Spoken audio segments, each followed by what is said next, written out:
السلام عليكم ورحمة الله وبركاته. كيفكم حبايب قلبي؟ شوفوا اليوم هنعمل مع بعض واضحة الخطة من تقطيع اللحم، انه هنعمل ساتيه. شايفين الساتيه خلاص انا متبلته. هذه المرة انا غيرت الطريقة المعتادة حقتي. في ناس قالوا لي انهم بيدوقوا الساتيه في اندونيسيا في ساعته بيتبلوه، لا بيقعد زينا مدة طويلة، ولا الخلطة اللي انا كنت بعملها ولازم ابيته طول الليل وي وي وي. قالوا لي خلطه مره بسيطه، بيحطوا بس بودره الجنزبيل وفلفل ابيض وفلفل اسود وبودره ثوم وخلاص، وصلصه الصويا طبعا الحلوه زي ما انتم شايفين الاي بي سي شويه وخلاص بس، وشويه جلوموتو. هذه التوابل اللي بيحطوها خلاص. وطبعا هي زيت، ولازم تقطعي معاه شحم اللحم خلاص. وبعد كده تسيبيهم، وطبعا عصير ليمون وجنزبيل بودرة، تكتري شويه كده طعم الجنزبيل. بس هذه التوابل اللي هم بيحطوها. فهجرب انا اليوم هذه التجربه، اشوف هل التتبيله حقتي يعني تستاهل انه هي اطعم، ولا هذه التتبيله انها سريعه، ولا هنشوف ايش الفرق بيناتهم.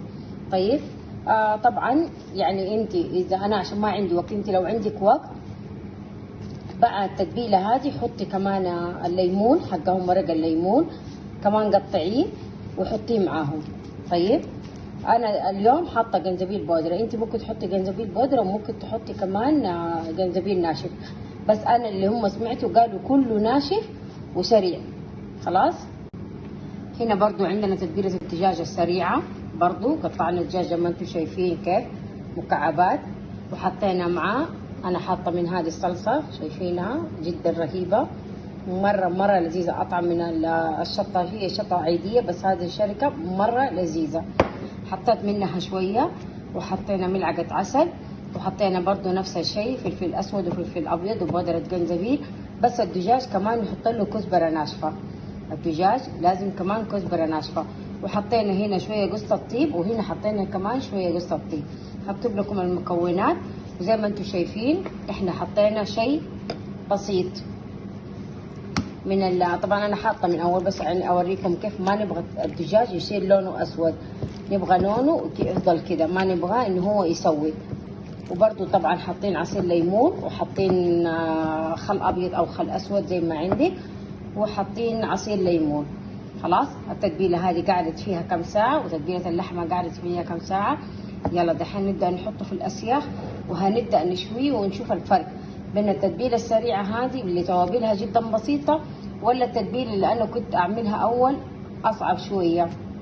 يلا هحطه في الاعواد واوريكم الشكل بعدين قبل الشوي. شوفوا يا بنات ما شاء الله تبارك الرحمن، شايفين كيف بنشوي اللحم، شايفين ما شاء الله معلش الدخان خلاص. وشوفوا هذه الخلطه زي ما قلت لكم هنحط زي كده ونبدا كده، شايفين؟ بس نحط نكشف شويه عشان ما يتغير لونه، احنا ما نبغاه لونه يغمق ويصير اسود غامق. شايفين ما شاء الله تبارك الرحمن الريحه تجنن. انا احس انه الطريقه دي حتفوز على الطريقه القديمه. شوفوا يا بنات عملنا الشوربه برضو خفيفه ظريفه. سلقنا الدجاج طيب، وحطينا معاه المطيبات، وبعدين صفيناه. حطيت زيت نرجين تحت في البدايه، وبعدين حطيت عليها هيل وعود قرفه وعود خلنجان خلاص، وقلبتهم مع بعض. وبعدين حطيت عليه مسلوقه الدجاج طيب، وحطينا معاه بعد كده المرقه، حطينا عليه عشان تدينا اللون البني هذا من صلصه الكاتشب الاسود هذا الاي بي سي شويه خلاص. وحطينا من التوابل هذه حقت الاباذير الجويه كمان ملعقه صغيره، وملح وجلوموتو وملح ليمون شويه، وخلاص انتهت معانا. طبعا حاطين بطاطس وحاطين كرنب وحاطين جزر عشان نعملها زي هم ما بيعملوها، طعمها جنان ما شاء الله.